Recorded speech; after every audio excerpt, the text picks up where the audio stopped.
One of the most common questions that I get from podcast listeners and fans of our YouTube channel is they want to know, how do I choose my employer? Or what should I be looking for in my next employer if I'm looking to make a move? Now, the second most common question I get comes from the actual employers, and that's, how do I attract more talent? Well, in today's quick episode, Karina and I are going to discuss and give the answers to both of those questions based on all of the success I have had in this industry as both an originator, as a divisional sales executive, and heck, at this standpoint, as a coach. Check this out. Ladies and gentlemen, boys and girls, children 18 plus, you are tuned in to Loan Officer Podcast with me, Dustin Owen, and my extraordinary producer, Karina Mojica. Hello. Hello. Yeah, you are so nervous right now, aren't you? I am. You are so nervous. So I'm this sorry. is a first for you. Yeah, this is different. This is different. Normally, Karina's riding shotgun, right? So she's not in one of the hot seats with us. She's behind the desk. She's in front of her laptop, and she's doing her producer extraordinaire stuff. Yet today, we got no JC. He was just here. He was. But he had to bolt. Yeah, that guy has that whole Sadly. work thing going on. Marketing Mike had to slide out for a meeting. He's a little bit, let's say, in the weeds, right? He's building us a new website, building out a new CRM, and trying to get all of the advertising and the promotions out for the cruise and some of the other enterprise coaching that we're now offering the industry. And I said, Karina, how about we put you in the hot seat? And what'd you say to me? I said, "What? Like, are you sure?" Yeah, you're like, I don't know what to say. Yeah. You're like, I'm not going to know what to ask you. Right. Yeah. And I'm like, look, if you learn from JC, it's really easy. No, seriously. Okay, all you got to He'd do just be is saying smoke a anything. bowl, take a deep breath, relax, act like you're tuning in, and let me do my thing. Okay. Now, but when you have questions, because look, men and women your age, with your background, are becoming loan originators every single day. For sure. Right? Or they became a loan originator a year or 2 years ago. And now all of a sudden they're having questions. Right. And their questions are typically about their career. It's about their employer. It's about, like, why are they not succeeding, or how can they put themselves in a position to succeed even more? And then there's employers out there that are like, hey, how do I grow? How do I attract more people? How do I generate more volume? How do I generate more revenue? More importantly, people want to know, how do I make more money? Right. So last episode we did I think it was last episode or a couple episodes. The episode I did with JC. Right. So JC was in the studio. We did an episode all based on compensation. Well, compensation is why we all work, right? It's why you work. It's why you produce the show. You don't do it for free, right? You get paid. Compensation is why we all work. But before compensation comes the right opportunity. Or compensation is tied to the support and the structure that we receive from our employer. We always want to put ourselves, regardless of industry, in a position where we can grow as professionals, grow in skill set, but also grow in income. So we're going to talk about today the employer side and the employee side of choosing the right one, right? How do employees choose the right employer? How do employers attract the right employees? But we're also going to tie a little bit into compensation. But something I wanted to say about compensation, I went back and I watched the last episode that JC and I did together, the one that was on comp. And I feel bad because I teased it in the intro, but I didn't actually cover it in the episode. So before we take a pause, I want to cover something just because it was missed. And if you haven't watched that episode, then you're like, what's this guy talking about? But I'll tell you, go back and watch the episode. You'll know what I'm talking about. But even if you haven't watched the episode, don't worry. What I'm getting ready to share with you is going to make perfect sense. I don't think enough mortgage loan originators understand that they can legally and compliantly work with their employer to deduct certain expenses from their pay. So for example, if you want to sign up for our coaching, regardless if it's elite coaching, if it's our boot camp, or let's just say it's the coaching that most people are signing up for, which is our community, you can actually have your employer pay for that, and you can just do a commission deduction. Let's say you're doing Zillow co-marketing right now with an agent. You're paying for it out of your pocket. You don't have to. you can have your employer pay for it, and then you can just have a commission deduction. The way that would look is, let's say, Karina, your comp plan was 100 basis points. That means you make 1% of all the loans that you fund. So if you fund $1 million in volume, which for you in Orlando would be about 3 loans, you would make 10 grand that month. Now you're making 10 grand. However, you may say, but Dustin, I'm paying for coaching, which is $250 a month. I'm paying for Zillow, which is $500 a month. Plus I have my cell phone. That's $100 a month. Plus I'm spending $150 a month on various gifts or lunches or coffees. Like I'm spending $1,000. Okay. You may say to me, how could I, and by the way, when you spend that $1,000, you're actually spending that money after it's taxed because you're a W-2 employee working for me. I was going to say, is it only if you're 1099? No, well, a lot of people want to go 1099 because like, oh, I want to go 1099 so I can remove my expenses. Right. The first thing I tell people want to go 1099, and like, look, I've never lived in California, so I don't know about the crazy state taxes in California. So in California, there may be a carve out where this makes sense. I don't know. And I'm not a labor attorney law. I'm not an attorney. Oh my gosh, I'm not a labor attorney. Okay. I don't know enough about labor law. I know a little bit about like the Fair Labor Standards Act, right? But I don't know labor law the way that an attorney would. But it's always baffled me when someone's like, I want to go 1099 because I want to deduct my expenses. And I look at their expenses because I coach loan officers for a living. We talk P&L. We talk about revenue, both gross and net. I'm like, bro. It's not enough. Well, for most people, it's not enough. Yeah. Like the standard deduction, especially if you're married, something crazy like $26,000 or $28,000. Or I'm like, bro, you're paying for your own LOS and your own credit reports. If you worked at company X, Y, and Z, you wouldn't have to pay for that. Right now, they'll tell me, and this was what we covered in the last episode, well, my company pays me more in basis points. That's why I work there. I go, yeah, but if they have more in expenses, what are your net basis points? Because that's what we get paid on. So anyhow, yes, a lot of people say, I want to go 1099 because I want to deduct expenses. My first reaction is, wait a minute, do you even have enough legit expenses? By legit meaning, when and if the IRS were to audit you, are you going to pass that audit?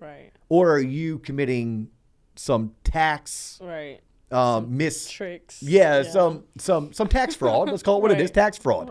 So no, but what I wanted to share on that last episode that I didn't is that, look, as a W-2 employee, you can still run some of your expenses through your payroll so that those expenses are deducted from your income. So those expenses are paid with pre-tax money. I ran 9 branches.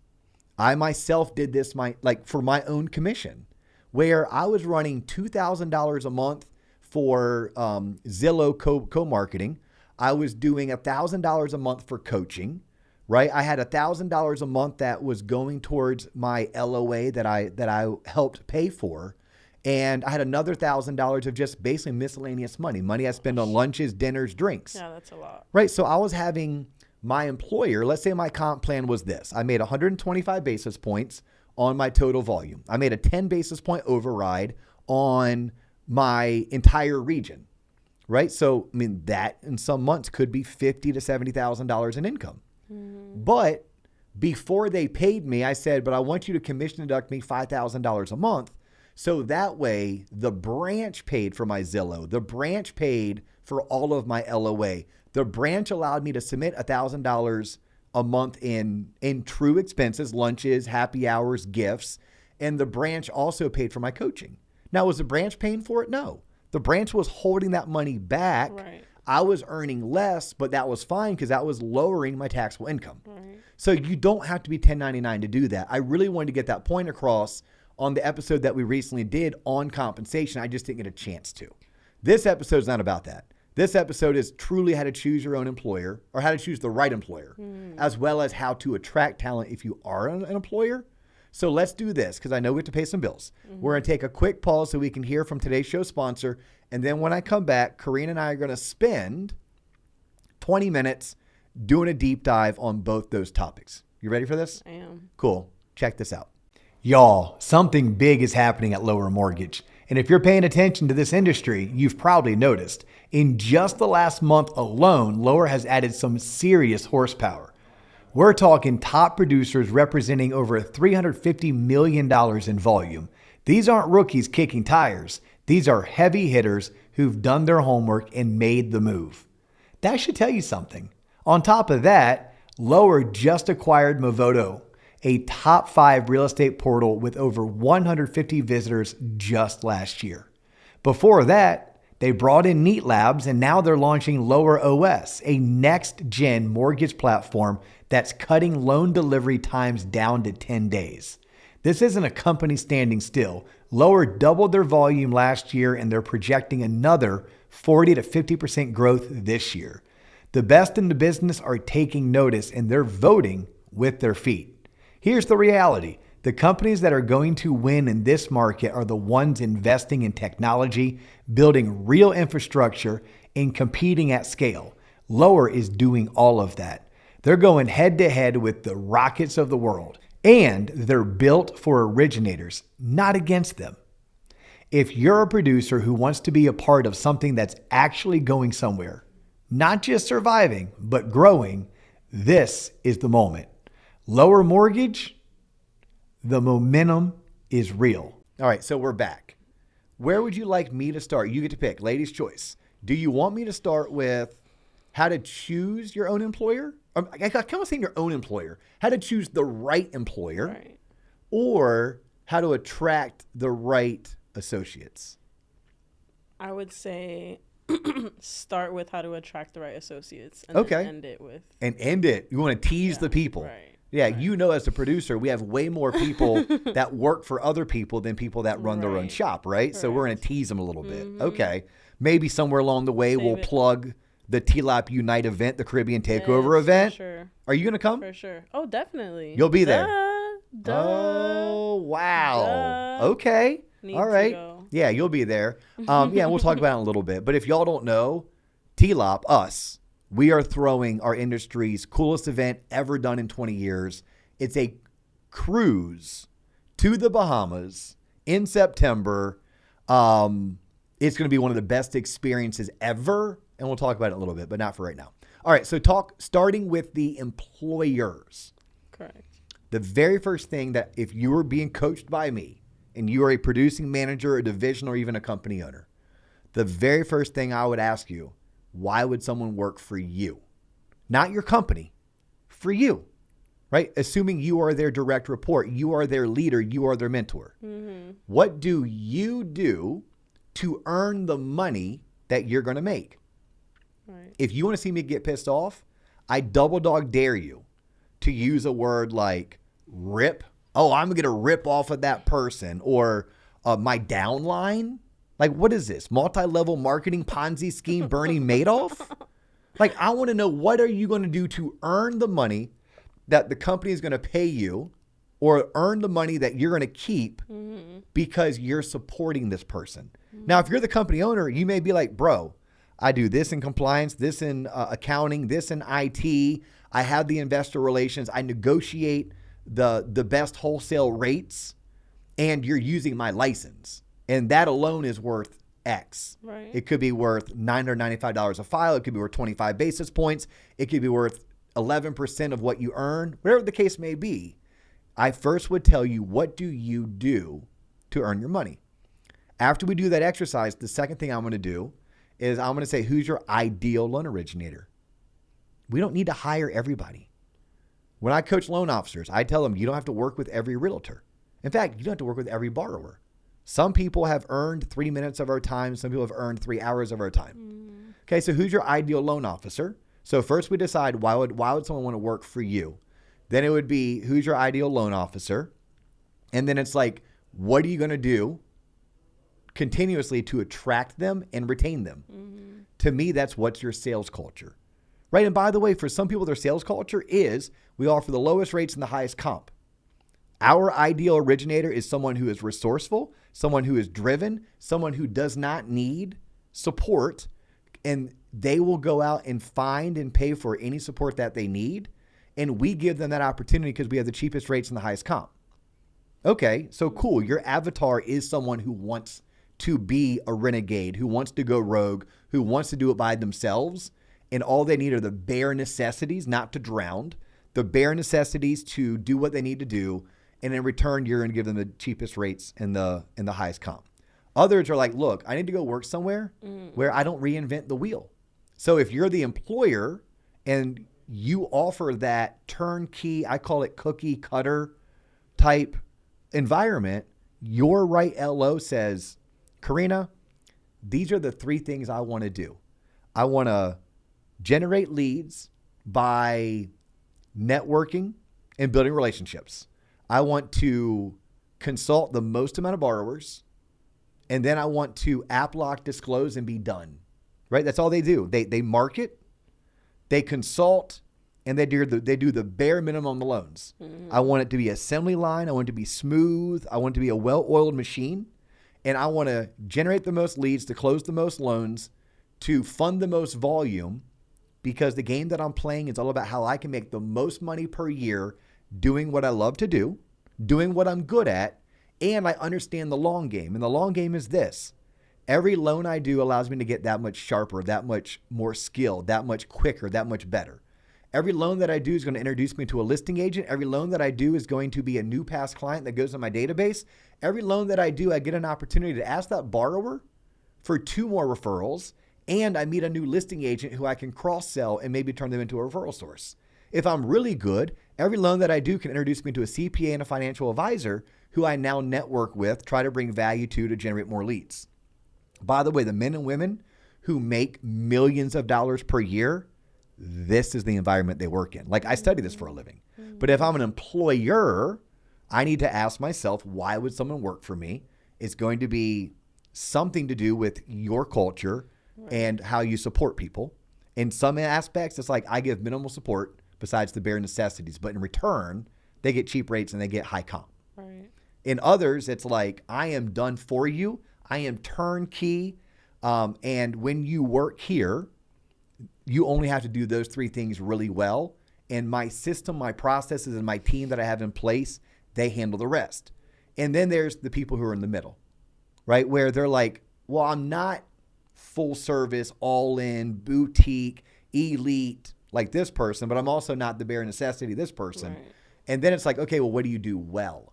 Right? Like, so what I did well is people came to work for us because we coached them, because we hosted events and let them tie into it, because we had a set process for doing things. So they didn't have to reinvent the wheel. All they had to do was learn our process and understand it's what's followed by top producers. They also knew that we were going to do certain marketing for them as it pertained to building, growing, maintaining, and marketing to their database. The downfall was you weren't going to have the cheapest rates.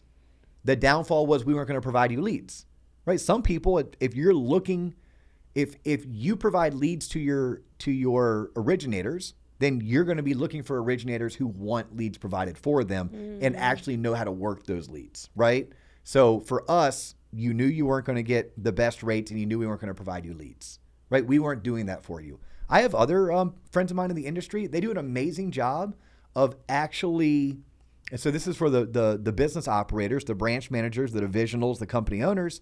Like their value add is they go and land big accounts, right? So my buddy Jared up in Atlanta, he'll go out and land 2 or 3 small banks or credit unions and turn them into referral sources. Then he places an LO inside of that account to manage that relationship and work those loans, right? My buddies Chris and Brian do an amazing job of going after home builders. So if you're a loan officer for Chris and Brian, one of the value adds is Chris and Brian are out bird dogging and they're going to find home builders that when they land them, a loan officer has to work that account. Right. So that's a value that Chris and Brian bring to their group. Right. It was never a value that we brought. But I think as an employer, you have to ask yourself, why would someone work for me? And then who is my ideal client? And then what am I going to do to attract them, but then more importantly, retain them, and understanding that not every LO is the right type of LO. So you have to figure out who you are first. Why would someone work for you? And then go and put your messaging out to attract the right type of people. TLOP Unite is not your typical mortgage event. This is the first ever TLOP cruise experience built exclusively for originators. And for 4 days, it's not about the speakers, it's about you. We're talking breakout strategy sessions, real conversations, curated events, and uninterrupted access to a community that helps you grow. If you're serious about taking your career to the next level, this is where you need to be. Space is limited and the price is right. So click the link now and learn more. I love it. You love it. I love it. Yeah. How much of this are like, you're like, I think I'm picking up on No, this? that actually, I'm actually picking up on everything. You're for picking sure. up what I'm putting down. Yeah. Okay. Yeah. Like, it's like, you need to provide value. It's true for your employer. It goes both ways. It does so, go both ways. like, yeah, I mean, you're in a employee-employer relationship. Like, and yours is a weird dynamic because your boss is also your brother-in-law, right? He's marketing Mike if you've seen him on the show. Right. And that's how Karina and I got connected. That's how she got this gig of becoming a producer extraordinaire. And, but you have to say, what do I need to do to make myself so valuable that Mike can't do without me? Right. And he wants to get paid more money. Right. Okay. And he's going to teach me, right? Like, am I learning a new skill set? And when I hear your story, I know you are, right? I know that before you knew Mike, before you went to work with Mike, you may have not known graphic design, but now you know graphic design. Nothing, yeah. Right? You didn't know necessarily video editing and audio editing. Right. Now you know video editing and audio editing. Right. Right? So you become more valuable. Your employer is a valuable to you because he's a mentor, but he's also training you. He's offering all of that, right? Yeah, you're developing a skill set while getting a paycheck. Right? So Mike, in his way, is putting the golden handcuffs on you. Now it's your turn to put the golden handcuffs on Mike by doing such an amazing job. Right. That he hates it when you go on vacation. Right. Such an amazing job that he can't afford to lose you because he doesn't want to replace you. Right? And that's when you end up getting the raises and the promotions. And that doesn't just apply to you. That applies to processors and loan officer assistants and loan partners and underwriters and really anyone in any industry. We call those the golden handcuffs. So now let's talk about the employee. Okay. That mortgage broker, that loan officer who's looking either for their first employment opportunity, or maybe they've already been around the block 5 times and they're looking for their next employer, right? And it always starts the same. Like, I get this question the most. You are looking for a local leader who has a sales culture that speaks to you, and they have systems and processes that you can tie into. That's what you're looking for. The question I get is, D.O., who's the best company out there to work for? It depends. Right. I can name you right now 24 really good companies. Like 24 companies I would go work for. But it's not going to work for everyone. It's not going to work for everybody. Yeah. I mean, literally, the 2 companies I worked for over the past 20 years, I would go back and work for both of them. Loan People out of Texas, Barrett Financial out of California, Milestone Mortgage Solutions, NFM, Cross Country. I mean, literally, Guild. I could go down the gambit, but I can't tell you if in every market there's a good sales leader. Right. I can't tell you in every market if they have the type of leadership that you're looking for, the systems and processes and the sales culture that you want to embrace. But I think it starts with not the company. It starts with the sales leader. That's where we go. Then you have to ask, well, what do you need? Well, when you're younger in your career, you need mentorship. Right. You need know-how. You need experience. You need to work somewhere where you're going to get the most opportunity to get at-bats. And when you get a lead, there are people around you that make sure you don't F it up. Right? That's what matters most. That's why that last episode we did a couple times ago with John Coleman about comp was so important. Because I see too many people making a decision based on comp. And man, comp is important, but it's not as important as experience. Right. It can come later. Yes, it can definitely come later. Well, at the end of the day, the best comp plan when you don't know what you're doing and you can't get loans closed or you can't generate leads and you can't build referral relationships is useless. It's what I used to tell a borrower. The cheapest rate quoted to you on a loan that never closes is a $10,000 mistake. You lost 10 grand because you lost your escrow deposit, your appraisal money, and your home inspection money. Plus, you now need to go tell your landlord that you're not moving out because your loan didn't close. But too many borrowers throughout my career didn't use me because someone else quoted a better rate. But then when that loan didn't close, they didn't buy the home. They had nowhere to live. And now they're really up Schitt's Creek without 2 paddles, right? Do you know that one? No. Yeah. That's what I love about you Gen Zers out there. You could say all the old jokes. Yeah, and you think, oh man, that's so funny. Yeah, there's a saying, up Shit's Creek without two paddles, Yeah, no, right? I've never heard that. Yeah, it's a boomerism. I'm sure my writing for PR professor, Dr. Morgan, he would have written the word trite in red ink all over my assignment if I used something like that. But yeah, these are just like euphemisms that have been, probably folklore passed down. Oh, a ton. Yes. I mean, dude, my father would say, I'm so hungry I could eat the asshole out of a skunk. Oh my God. I don't know if I can say that on this show, but I just did. My ex, his mom used to always say, like, I'm hotter than a whore in church or something. Yes. I was like, yes. Is that normal? Like, I thought she just made that up. Yeah. That's crazy. Yeah. I mean, if you really want to go back, you could say, like, someone was hotter than a $3 pistol. Right? Because, like, if you bought a pistol back in the day for $3 and you shot it, there's a good chance that thing got really hot in your hands. Yeah. Yeah. I mean, it's not as good as the whore in church one, but anyhow, so I digress. funny. Yeah. I digress. So back on you, the audience, choosing your right employer. That's where you start. You start with leadership, systems, processes, culture, and I prefer local. I prefer local so much that I would cage fight most people if they try to tell me otherwise. This work from home bullshit does not work for most. And I have the data. I see your units. I see your referral relationships. I see your leads. It is not better than it was in 2016, 17, 18, and 19. Yeah. You all had more referral relationships. You generated more leads. You closed more units when you got up every day and you went to work. Mm-hmm. You just did. I'm not saying you can't work from home. I'm not. You know what? Work from home 2 days a week. I work from home 1 to 2 days a week. Yeah. But I also know that I am better leader and I have better culture by coming into the office. Right. And you have to earn the right to work from home. So in the very beginning, if you're not funding 20, 30 loans a year, that's bare minimum. That's bare minimum standard to be a full-time professional, in my opinion. And that's me being polite.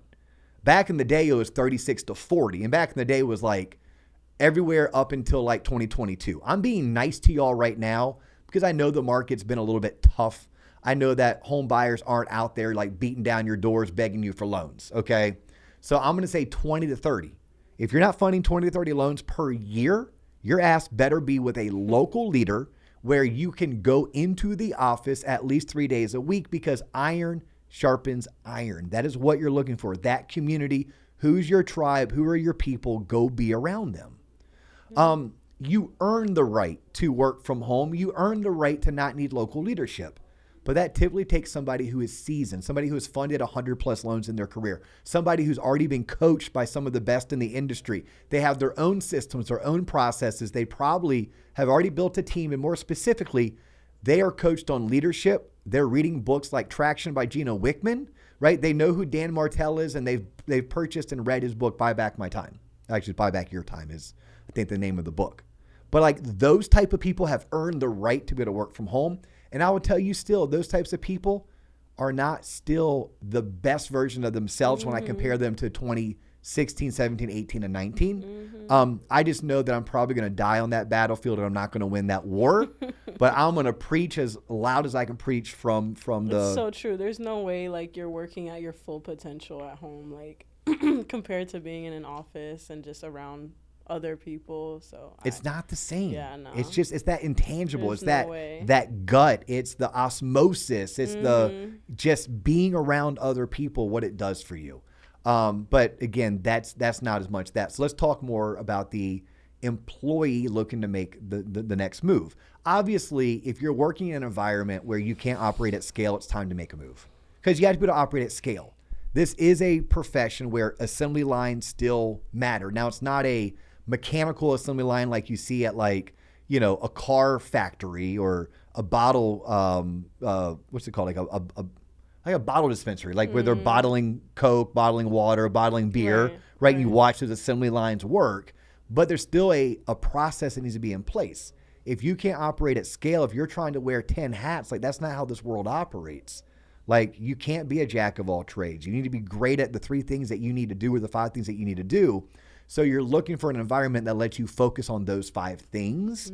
And you're also looking for an environment where you're always being pushed. You're being pushed to compete against maybe one of your colleagues or one of your peers. You're being pushed to be more like your boss or your mentor. The last thing you want to do is be a big fish in a small pond, right? The last thing you want to do is be a lone ranger or a renegade going at your own. But if your company is not funding your loans on time, big issue. If your company is not supporting you, big issue. If you've outgrown your company, big issue, right? There's a reason why we would move companies. We don't need to work for the same company for 20 or 30 years. I mean, I worked for my company for 17 in straight up. And I've talked about this with one of my old partners, Mike. We should have, the entire group should have left that company in 2019, right? I stayed till 2024. I stayed 5 years too long. Why did you want to leave? Why should I have left? Why should you have left? We outgrew it. Okay. And how do you know when you outgrow it? You know what? You don't always. You don't always. Looking back, I bet if the three of us, because we didn't do this, had one unified coach or consultant that we met with bi-weekly or monthly, He would have told you. Yeah, he could have navigated it. Yeah. But we didn't leave because not all three of us wanted to leave. Not all three of us wanted to grow. Not all three of us felt that urgency. And that's the downfall of a three-headed partnership. Now, the benefits for me far outweighed that. If you're a licensed originator who's closing loans, but you're not consistent, this is for you. If you're brand new or just looking for motivation, trust me, this is not for you. Most LOs don't need more information. They need structure. They need proven processes and somebody to hold them accountable. T-Lob's Originator Coaching gives you weekly live coaching, scripts top producers actually use, and step-by-step business systems you can implement immediately. Not someday, we're talking day one. You're not watching videos alone. You're executing in real time with other originators who take this seriously. Right now, you can try it free for 2 weeks. That's 2 full weeks for free. You'll sit in on live coaching calls. You'll get access to the frameworks and see exactly how top producers run their business. If it creates clarity, if it creates momentum, or even if it puts wins on the board, you keep going. If it doesn't, no worries, you can cancel. No pressure at all. Click the link, start the 2-week trial, and finally, build this like a business, not a side hustle. So I regret nothing. I'm so proud of my time at that organization. I love those two business partners like family. But looking back, when I do the Monday morning quarterback, yeah, like if we were to go on and build out a $2 or $3 billion division, we needed to go work for a company that wanted that type of growth, that was supporting that type of growth. We also were the big fish in a small pond, right? We got to a point to where we were their best. Now we're their biggest and we're their best. Like, you know, there's a lot of things that we were doing that the company was learning from. We were doing it. The company was asking us to teach them. Oh, yeah, no. We needed a company that was teaching us. We needed people in the organization that we were chasing, that we were learning from. And I'm not saying we didn't, right? I mean, my friends that are still there, like, love you all. We learned together. We grew together. But looking back, I think that we could have done that. So there's people that are 5 years in their career, 7 years in their career, 20 years in their career that you may need to make a move, but you're still making the move no different than the person who just got licensed yesterday or the person who got licensed a year ago. We're still looking for who's going to be the best person in this phase and stage of our career that is going to provide the culture that we desire, the systems and processes that we need, the mentorship that maybe we're lacking, so that we're not reinventing the wheel, so that we're collaborating with like-minded individuals, so we're shortening our learning curve. And that's really what you're looking for, whether you're brand new or whether you're a 20-year veteran. It's just, it looks different when you're brand new. And then lastly, for those that are brand new, and we can find a way to maybe wrap it up on this. If you're brand new in your industry, truth be told, not many people want you. And that hurts. It's just the facts. And by the way, that's not new. When I was getting into the industry in 2004, there was only one company that was hiring rookies and training them. One in the entire freaking country. Gosh, that's sad. Right? And I was fortunate enough that company was out of the Southeast.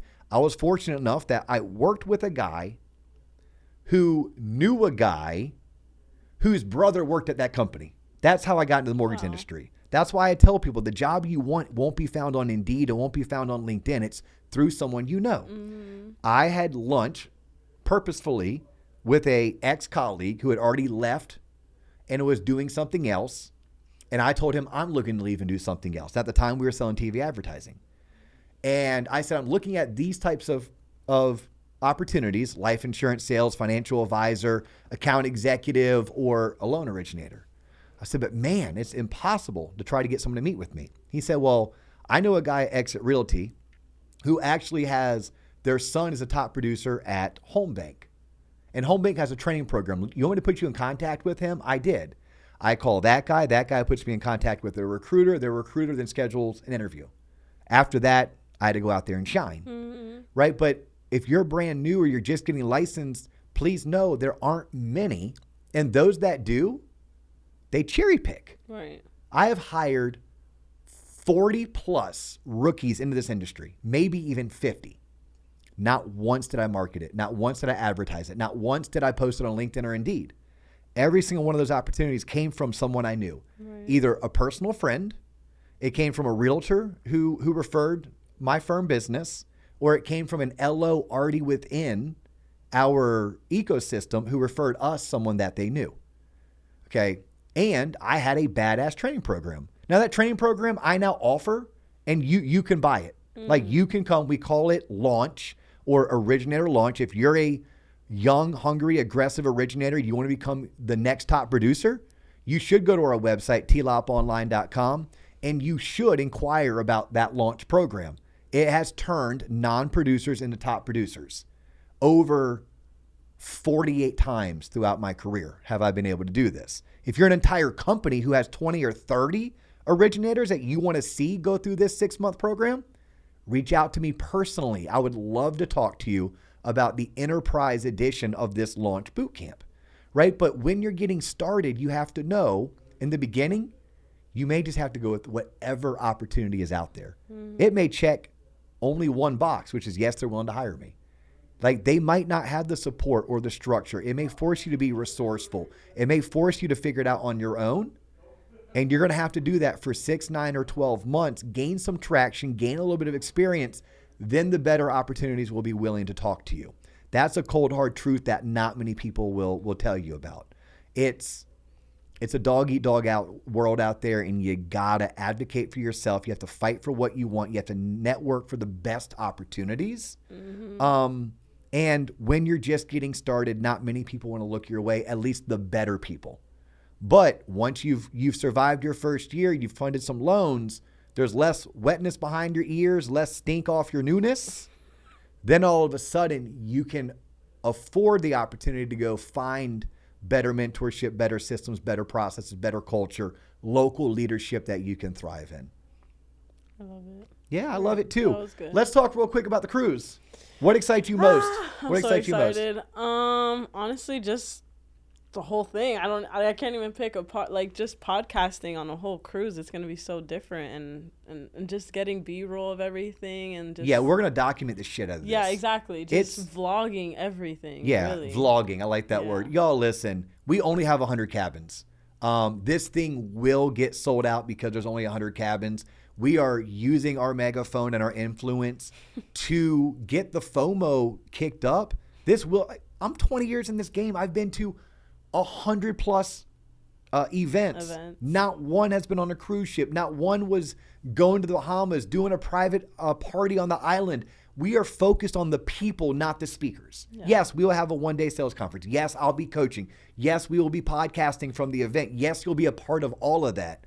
But we're also going to be doing like sail away sunset mixers, and we're going to be doing bashes, like I'm trying to do this Caribbean cowboy bash, and we're going to be doing meetups, and all of our coaches are going to be on the ship, and all of the TLOP crew, and we're making ourselves available and accessible. This whole thing is about access. It's about the experience.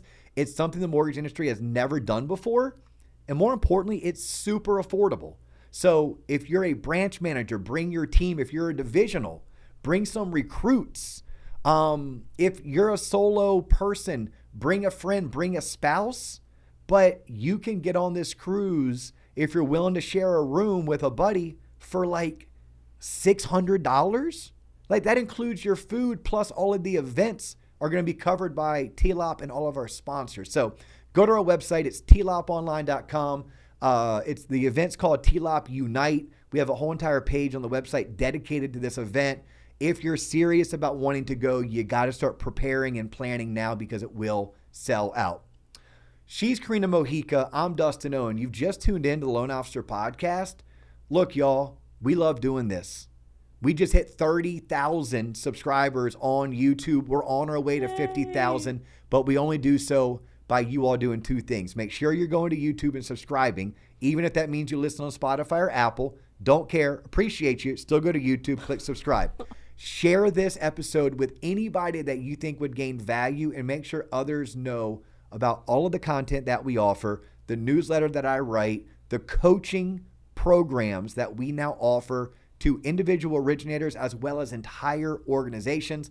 And please understand, you're never bothering me when you reach out to me and you ask me for my input on your career. I offer free career advice to loan originators and branch operators throughout the country. I talk to 3 to 4 a day, and I love doing it. So please know you're never bothering. That's an entire service that we offer to the mortgage industry because this is our way of giving back.